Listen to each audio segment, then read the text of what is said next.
Well, not only does this weather create more risk for new fires, it's also limiting the options that firefighters have on existing fires. Our Whitney Ward is in Okanagan tonight at the largest wildfires burning in our state. Together, the Cub and Cedar Creek fire are burning more than 100,000 acres combined.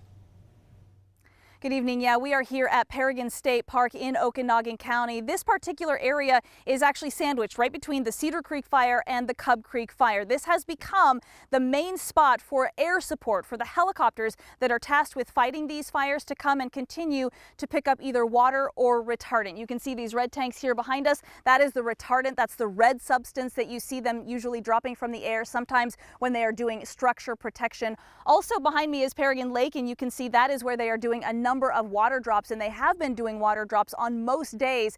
However, as you can see here, there are no helicopters here right now, and that is because the air quality has become so poor here today that most of those aircraft are now grounded. And that is a real problem because we also know there is severe weather moving into this area this afternoon. So today, the ground crews are mostly responsible for trying to get ready to keep the fire from spreading in that severe weather.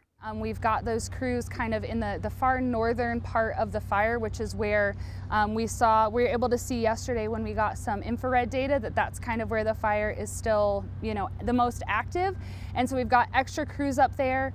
They ended up doing a small burnout operation yesterday, doing some firing to kind of prep that area for those winds today in the event that they do materialize. We've got a meteorologist on staff. We really have been talking a lot about the weather kind of leading up to today.